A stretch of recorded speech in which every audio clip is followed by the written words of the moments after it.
Register officer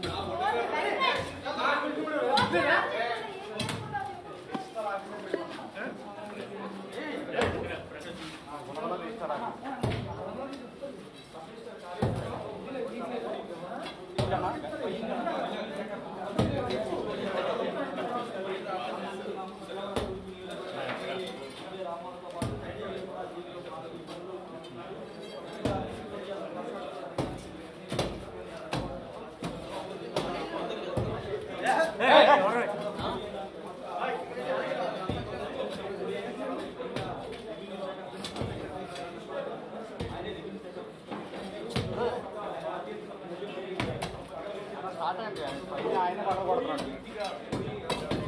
రేపు వచ్చి వెళ్తుంది రిజిస్టర్ ఆఫీస్ అని అది కాదు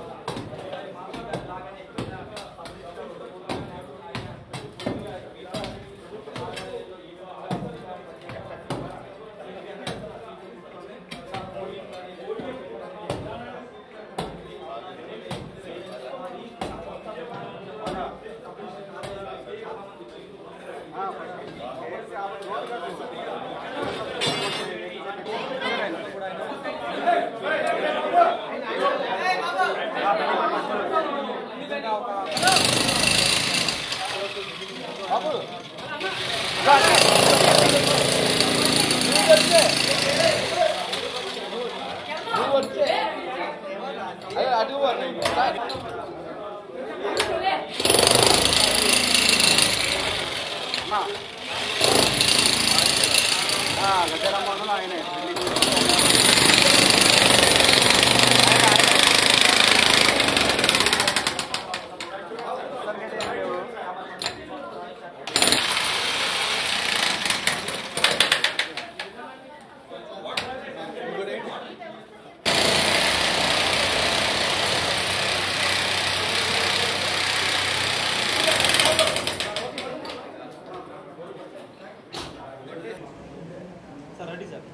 ఒకప్పుడు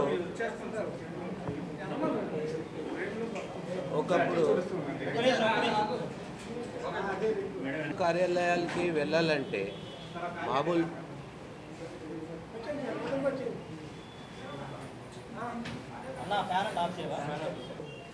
ప్రభుత్వ కార్యాలయాలకి వెళ్ళాలంటే ప్రజలు పడిపోయేవాళ్ళు. ఒకప్పుడు పూర్వపు కాలంలో తహసీల్దార్ ఆఫీస్కి వెళ్ళాలంటే బాగా భయంగా ఉండేది. ఏమవుతుందో అది వాళ్ళ భయంతో జనాలు వెళ్ళేవాళ్ళు. అయితే రాను రాను ఆ పద్ధతి పోయింది. నేను చిన్నప్పుడు బ్యాంకుకి పోవాలన్నా పోస్ట్ ఆఫీస్కి పోవాలన్నా నాకు భయం ఉండేది. నేను నిజం చెప్తున్నాను. అసలు ఆఫీస్కి పోవాలంటే ఆ అట్మాస్ఫియర్ చూసి అది ఆ వాతావరణం చూసి ఎవరు మామూలు మనిషి బాగా భయపడిపోతారు. ఈ వ్యవస్థ రాను రాను చేంజ్ అయింది. ఈరోజు మనం బ్యాంక్కి పోతే నేరుగా బ్యాంక్ మేనేజర్ రూమ్లోకి పోయి మాట్లాడుకోవచ్చు. ఆ భయం లేదు.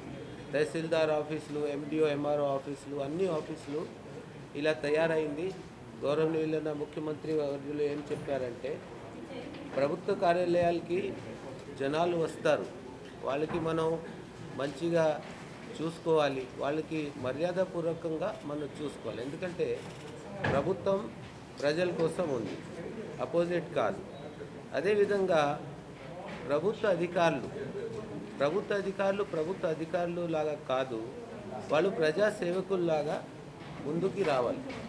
ప్రజలు రకరకాల కారణాల వలన గవర్నమెంట్ ఆఫీసెస్కి వస్తారు. అయితే వాళ్ళకి అంతా మర్యాదపూర్వకంగా మనం ట్రీట్ చేయడం, వాళ్ళకి ఉన్న సమస్యలు అడిగి తెలుసుకొని దాన్ని పరిష్కారం చేయాలని అది చెప్పాం. సబ్ రిజిస్ట్రార్ ఆఫీసులు మాత్రం పాత పద్ధతి, ఎప్పుడైతే బ్రిటిష్ కాలంలో పెట్టినటువంటి పద్ధతి, ఒక కోర్ట్ లాగా ఒక పోడియం మీద కూర్చుని రెడ్ క్లాత్ పెట్టేసి ఆ పరిస్థితి గమనించడం జరిగింది. అది ఎందుకు అట్లా ఉంది? ఇప్పుడు మోరోవర్ రిజిస్ట్రేషన్ ఆఫీస్కి వచ్చేవాళ్ళు వాళ్ళు ప్రభుత్వంకి రెవెన్యూ ఇస్తున్నారు. వాళ్ళని ఒక రెస్పెక్టెడ్ క్లయింట్స్గా ట్రీట్ చేయాలని ఒక డిసిజన్ తీసుకోవడం జరిగింది. రెస్పెక్టెడ్ క్లయింట్గా ట్రీట్ చేయాలంటే ఆ సబ్ రిజిస్టర్ ఆఫీస్లో ఉన్నటువంటి ఏదైతే అట్మాస్ఫియర్ ఉందో, అంబియన్స్ ఉందో, అది చూస్తే అది ఇంటిమిడేటింగ్గా ఉంటుంది మామూలు ప్రజలకి. అది ఏదో మేము ఎక్కడో కోర్టుకి వచ్చినట్టు అది నిలబడి మాట్లాడటం అలా జరిగే పద్ధతి అయితే, ఈ పద్ధతిని స్వస్తి చెప్పాలని ప్రభుత్వం ఆ నిర్ణయానికి వచ్చింది. ఆ నిర్ణయం ప్రకారంగా మొన్న ఒక సర్క్యులర్ ఇవ్వడం జరిగింది. అన్ని సబ్ రిజిస్ట్రార్ ఆఫీస్లో ఆ మార్పులు చేయడం జరిగింది. ప్రజలు వస్తే అంటే ఆ సబ్ రిజిస్ట్రార్ ఆఫీస్ వచ్చే వాళ్ళకి మర్యాదపూర్వకంగా ట్రీట్ చేసి కూర్చోబెట్టి వాళ్ళకి ఏదైతే what ever is the transaction, ఆ ట్రాన్సాక్షన్ మంచిగా చేయించుకోవాలనే ఉద్దేశంతో ఎవరు కూడా సబ్ రిజిస్టర్ ఆఫీస్ పోయేటప్పుడు, నేనే నిజంగా చెప్తున్నాను, నేను ఇప్పుడు దాకా యాజ్ ఏ సిటిజన్ మాత్రం సబ్ రిజిస్టర్ ఆఫీస్కి పోవాల్సిన పరిస్థితి వస్తే అప్పుడప్పుడు జడిసిపోయేవాడిని. అసలు అక్కడ పోవడం ఎట్లా, కూర్చోవడం ఎట్లా, నిలబడడం ఎట్లా అని. ఇలాంటి ప్రాబ్లమ్స్ చాలామందికి రావచ్చు. ఇది ఒక మంచి రిఫార్మ్ కింద తీసుకోవాలని నేను మీ అందరికీ విజ్ఞప్తి చేస్తున్నాను. గౌరవనీయులైన ఎమ్మెల్యే గారిని మాట్లాడమని కోరుతున్నాను.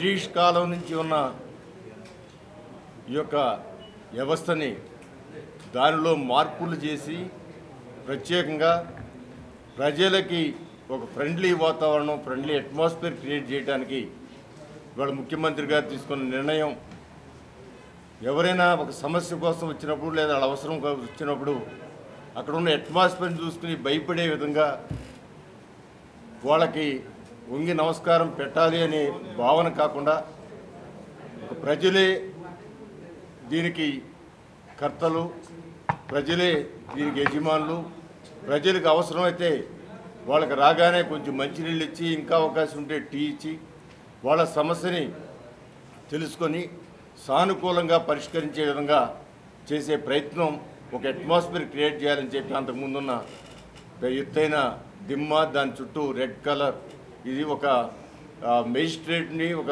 జడ్జి గారిని మనం చూసి ఏ విధంగా జడ్జి గారి దగ్గరికి వెళ్తే ఎంతలా వాళ్ళైనా, ఎమ్మెల్యే కావచ్చు, ముఖ్యమంత్రి కావచ్చు, ఎవరైనా కూడా, లేదా ఒక అధికారి కావచ్చు, వాళ్ళ ముందు చేతులు కట్టుకుని నిలబడే వ్యవస్థలో ఆ విధంగా అది అక్కడే దానికి పరిమితి చేసి దానిలో ఉన్న అన్ని చోట్ల కూడా అలాంటి సిస్టంలో తీసేయాలని చెప్పి మార్పు తీసుకొచ్చి ప్రజల్లో ఒక మనస్తత్వం, ఇది మన ప్రభుత్వం, అధికారులు మన కోసం ఉన్నారు, మనకి సేవ చేయడానికే ఈ యొక్క అధికారులు ఉన్నారు అనే భావన కలిగించడానికి, అదేవిధంగా అధికారులు కూడా వాళ్ళకి సర్వీస్ చేయటమే మన జయం అనే భావన అధికారులు కలగడానికి ఒక మంచి మార్పు చేశారు.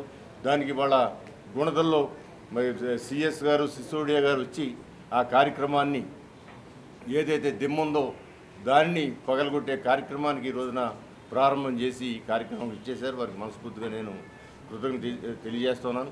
ముఖ్యమంత్రి గారు ఆలోచనని మరి చక్కగా అమలుపరుస్తున్న సిసోడియా గారికి కూడా నేను మనస్ఫూర్తిగా కృతజ్ఞత తెలియజేస్తూ, ఇది ప్రజల కోసం ఏర్పాటు చేసిన కార్యక్రమంగా నేను భావిస్తున్నాను.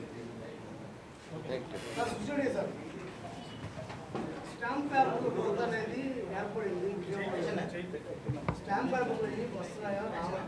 ఈ స్టాంప్ పేపర్స్ ఈ స్టాంప్ పేపర్కి స్టాంప్ పేపర్లకి వ్యత్యాసం ఉంటుందని వ్యత్యాసమే ఉంది. స్టాంప్ పేపర్ క్వాలిటీ అది లేదు సరిగా. Stamp non judicial stamp paper అయితే సఫిషియెంట్ క్వాంటిటీస్ మొత్తం స్టేట్లో ఉన్నాయి. సుమారు 40 లక్షల పేపర్లు ఉన్నాయి. సో స్టాంప్ కొరత అయితే మాత్రం ఏమీ లేదు.